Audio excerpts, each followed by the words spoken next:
capítulo 1, carta del apóstol Santiago, capítulo 1, versículo 2. Santiago, capítulo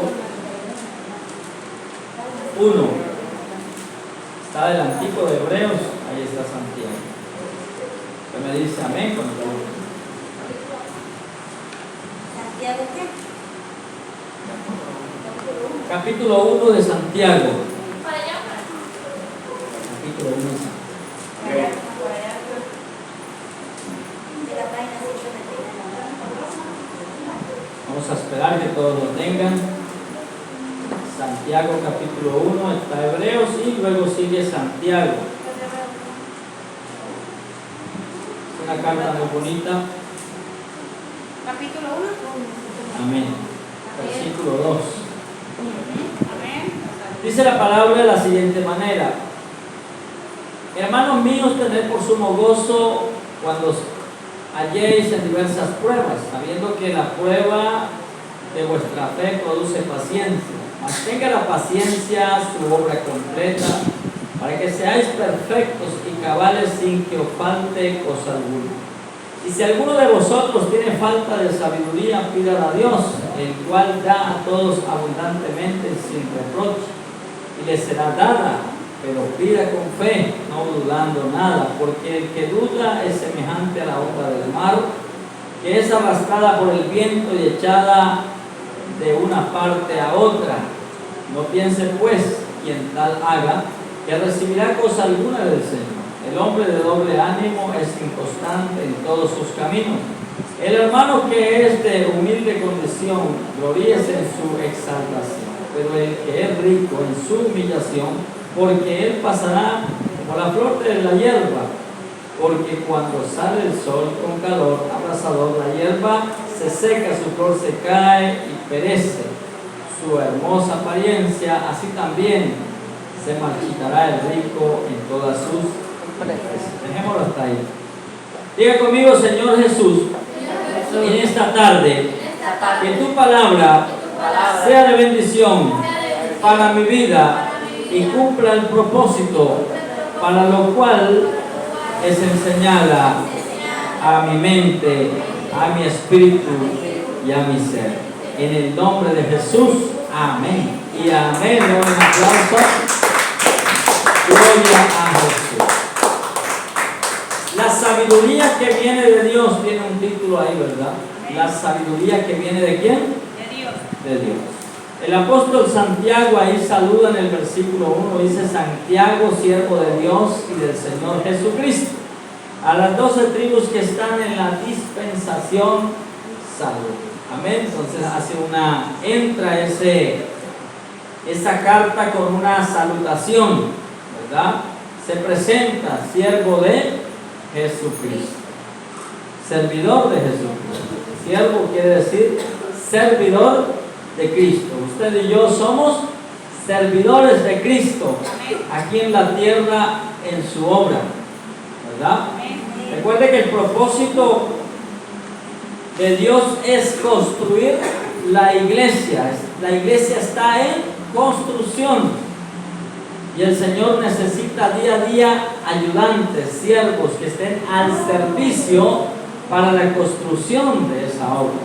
Ayudantes necesita el Señor. Él está trabajando, pegando los ladrillos, está edificando, y nosotros estamos ayudando a ese trabajo de construcción de la iglesia del Señor. El versículo 2 empieza diciendo: hermanos míos, tened por sumo gozo cuando os halléis en diversas ¿qué? Pruebas. ¿Cómo así? Hermanos, tengan por sumo gozo cuando te halléis en pruebas. Difícil, ¿sí o no? Pero el apóstol lo hace de una manera vivencial, aconsejando: oiga, que la prueba no te aparte del propósito, que la prueba no te aparte de la iglesia, que la prueba no te aparte del Señor Jesucristo, sino que la prueba te vuelva más fuerte, te afirme en Cristo. Por eso dice: tenga por sumo ¿qué? Gozo alegría cuando os halléis por diversas pruebas. ¿Por qué? Ahí está, versículo siguiente. Sabiendo que la prueba de vuestra fe produce ¿qué? Paciencia. Mis amados, el camino del Señor es paciente. Es como cuando alguien se enferma y va al hospital, lo internan, no puede, usted quisiera salirse a la hora, a las 2 horas, ¿sí o no? Pero tiene que ser ¿qué? Paciente, esperar hasta que el médico le dé de alta, que pueda salir de la clínica, urgencia o del hospital, hasta que el médico dé la autorización de alta de que ese paciente puede estar ¿a dónde? En casa. ¿Estamos de acuerdo? Listo. Entonces dice ahí que la paciencia produce ¿qué? Tiene su obra ¿qué? Completa. Versículo 4, mas tenga la paciencia su obra completa para que seáis perfectos y cabales sin que os falte ¿qué? Cosa alguna. Dice el apóstol aquí, es necesaria esa prueba para que nuestra fe sea ¿qué? Completa y no nos falte nada.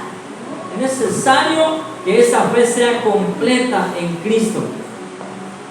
Y confíe en Cristo. No solamente cuando estamos bien, sino cuando estamos pasando por diversas pruebas, sigamos confiando en el Señor. Qué difícil es, ¿verdad? Cuando estamos bien, qué rico levantar la mano, venir a la reunión, ¿sí o no? Pero cuando estamos pasando por la prueba, tiene que ser también rico venir a ser instruidos, ¿verdad?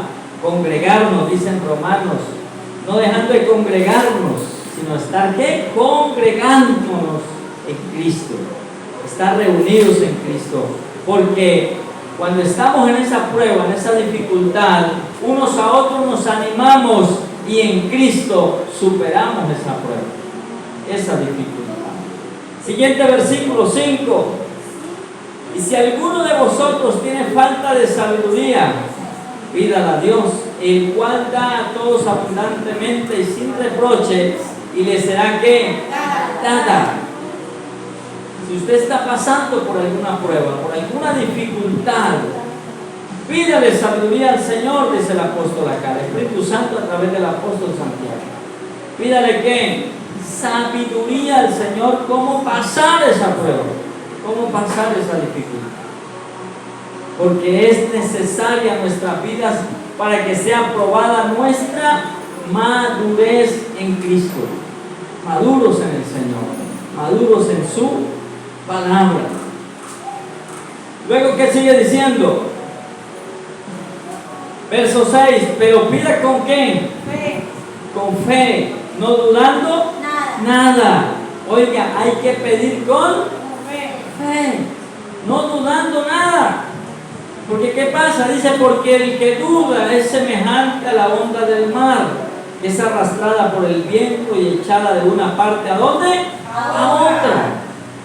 Muchas veces se pide sin fe y somos como aquella onda, ¿verdad? Los que conocemos el mar sabemos que se levanta una ola grande, ¿verdad? Pero esa ola no se levanta sola, la levanta el viento, y para donde quiere el viento la lleva. No es por donde la ola quiera ir, es por donde el viento la dirija, la direccione. Pues déjame decirle que el Señor dice acá que nosotros tenemos que tener fe, creer no dudando nada, porque si dudamos es como, somos como esa ola que es llevada por el viento.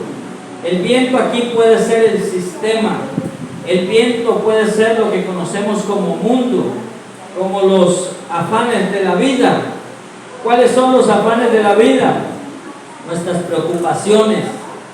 Ay, es que mañana tengo que hacer tal cosa. Y estamos ¿qué? Preocupados. Pero dice en San Mateo, no os afanéis por qué has de beber o qué has de comer, ¿verdad? Porque si Dios le da a los pajaritos, ¿sí o no? Todo lo que necesitan, cuanto más a nosotros, los hijos de Dios. Dice, o si nos afanamos, ¿será que haremos blanco uno de nuestros cabellos? ¿Cierto? Ahí mismo dice ese pasaje, sé que usted lo ha leído. ¿Cierto que no? No somos capaces o añadir un poquito más a nuestra estatura. Por ejemplo, si usted mide 1,70, 1,50, yo mido creo que 1,58. Y yo digo, no, pues yo quiero medir 1,60. Yo no puedo crecer más de lo establecido. Ahí me quedé, ya no crezco más. Entonces dice que no somos capaces, nosotros aún sí nos afanamos. Entonces que no haya en nosotros ¿qué? Ese afán.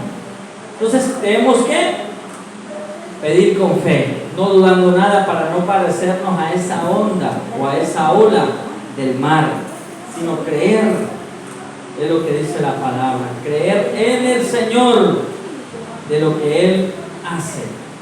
Versículo 8. El hombre de doble ánimo es inconstante en todos sus caminos. ¿Qué es un hombre de doble ánimo?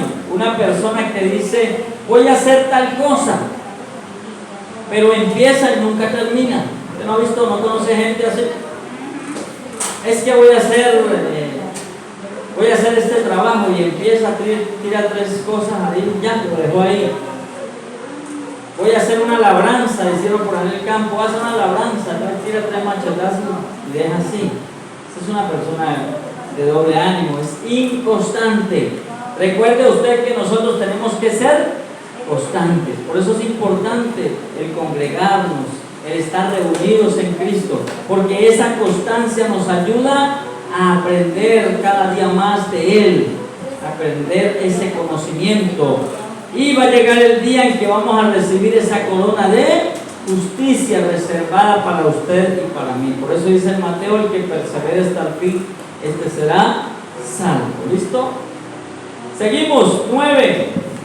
El hermano que es de humilde condición, gloríese en su exaltación, pero el que es rico en su humillación, porque él pasará por la flor de la hierba, porque cuando sale el sol, con calor abrasador, la hierba se seca y su flor se cae y perece su hermosa apariencia, así también se marchitará el rico en todas sus empresas. Está hablando de ser ¿qué? Humildes en nuestro actuar delante del Señor, saber reconocer.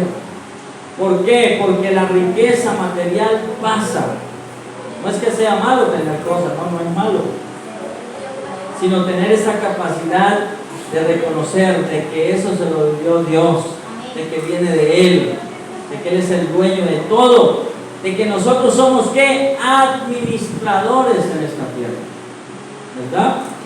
Yo me acuerdo que mi papá en una época, pues era un viejo jodido, un viejo del campo atravesado, y se paraba en la mitad de la casa y decía, es que ustedes aquí no tienen nada, esto es mío, lárguense de aquí. Yo que ella estaba hablando con mi mamá y me acordaba, yo le decía a mi papá, me acuerdo cuando me paraba allá en la sala, le decía, no, es que esto es mío, lárguense de aquí, esto no tiene nada, aquí esto es mío. Y si mi papá se murió y mire, ahí quedó eso para mejor que seguir viendo. Entonces, ¿sí ves? Somos ¿qué? Administradores. ¿Qué nos enseña eso? De que todo lo que tenemos, que poseemos, nosotros somos administradores, ¿verdad? Mi papá en su ignorancia hacía eso y muchas veces lo hizo, pegaba la loquera al viejo, esto es mío, usted no tiene nada, decía. Y se murió mi papá y ahí quedó para nosotros, y nosotros nos moriremos y quedarán para nuestros nietos, y eso queda ahí, nada, no es de nadie nada. Mientras estemos en esta vida, estamos ahí, pero somos administradores. Pero lo rico es saber que dice el versículo 10, pero el que es rico, el versículo 9, perdón, dice el hermano que es de humilde condición, gloríese en su exaltación. Humilde condición no significa que usted sea pobre y ande por ahí, para arriba y para abajo pidiendo, no. Está hablando de una condición espiritual que es sensible al Señor. Amén. Eso está hablando, de una condición espiritual sensible, que dice, Señor, lo que yo tengo es tuyo, yo soy un administrador de la riqueza que tú has colocado en mis manos. Amén. Y esa riqueza yo la coloco al servicio del reino. Señor, todo es tuyo. Por eso dice por allá en el Antiguo Testamento, de lo recibido de tu mano te damos. ¿Por qué? Porque todo es de Dios, todo es del Señor. todo le pertenece a Él. Y el que diga, no, es que esto es mío, cuando le llegue dice el mexicano, la calaca, ahí queda todo y se va, ¿verdad? Entonces, no tenemos nada, somos simplemente administradores. Disfrute de lo que Dios ha colocado en tu mano. Disfrútelo, mi hermano. Seguimos, versículo 12. Bienaventurado el varón que soporta la tentación. Bienaventurado, miren lo que dice, 3 veces feliz. El varón, cuando habla de varón, está hablando de hembra y hombre. Recuerde que la palabra es plural, ¿cierto? Plural, abarca todos los sexos. Es más, en Dios no existen sexos, ¿verdad? Porque le preguntaron a Jesús en una ocasión, Señor, y esta mujer en la otra vida, ¿de cuál de estos que han sido sus maridos, cuál va a ser su propio esposo? ¿Sí han leído ese pasaje? ¿Y qué dice? ¿Qué les dijo el Señor? Aquí se casan y se dan en casamiento, pero allá nada, ¿verdad? Allá solamente estamos adorando al Señor. Bienaventurado el varón que soporta la tentación, versículo 12, porque cuando haya resistido la prueba recibirá la corona de vida que Dios ha preparado a los que le aman. Mis amados, vale la pena perseverar en Cristo. Por eso el apóstol Pablo se para en una ocasión y dice, ni lo alto, ni lo futuro, ni lo porvenir, ni la muerte, ni potestades, nada me apartará del amor de Dios que es en Cristo Jesús, Señor nuestro. ¿Por qué habla Pablo eso? En otra ocasión dijo, en azotes 39 menos 1. En apedreadas, tantas apedreadas. Él hablaba así. Pero aquí estoy parado en Cristo. Me han buscado para matarme tanto. En cárceles tanto. Pero él seguía en este entendimiento, en este propósito para el cual había sido llamado. Amén. Para ayudar a edificar la iglesia del Señor. ¿Por qué perseveró el apóstol y por qué usted y yo tenemos que perseverar? Dice, porque hay una corona de vida que Dios ha prometido a los que le aman, a los que perseveramos en Cristo. Por eso es importante perseverar, ¿verdad? En los caminos, en su palabra, perseverar en Cristo. Versículo 13, cuando alguno es tentado, no diga que es tentado de parte de Dios, porque Dios no puede ser tentado por el mal, ni él tienta a quién. Ay, es que Dios me está pasando por esto, no, porque dice que él no puede ser tentado. Ni él tienta tampoco a nadie. Amén. Vienen situaciones sobre nuestra vida. Hay situaciones que vienen, ¿verdad? Pero en Cristo las podemos vencer. Por eso dice, si le falta sabiduría, pídasela a Dios y vas a vencer esa situación. ¿Estamos de acuerdo? Versículo 14, sino que cada uno es tentado cuando de su propia concupiscencia es atraído y seducido. Entonces la concupiscencia, después que ha concebido, da a luz el pecado. Y el pecado, siendo consumado, da a luz ¿la qué? La muerte. La muerte, ¿verdad? Muchas cosas se nos presentan. La concupiscencia del mundo, del sistema. Pero si nosotros consumamos esto, dice que da luz ¿qué? El pecado. Y el pecado da luz también ¿la qué? La muerte. No es que usted muera, no es que aquel pecó y se murió, no. Muere espiritualmente, habla de esa vida espiritual en Cristo. Amén. Nos opacamos, es que yo ya no quiero leer la palabra, yo ya no quiero hacer aquello otro. Y entra esa pereza espiritual, ¿verdad? ¿Por qué? Porque viene esa muerte espiritual. Esa muerte espiritual. No es una muerte física, es una muerte espiritual que está hablando acá. Versículo 16, amados hermanos míos, no erréis, pilas, seamos sabios en nuestro propio proceder y en nuestras decisiones. No erremos, no nos equivoquemos, Versículo 17, toda buena dádiva y todo don perfecto desciende de lo alto, del Padre de las luces, en el cual no hay mudanza ni sombra de variación. Todo don perfecto viene de dónde? De Dios. Viene de lo alto. En lo cual no hay mudanza. ¿Qué significa? En lo cual no hay cambio. El Señor no cambia. Él lo que hizo perfecto lo hace perfecto.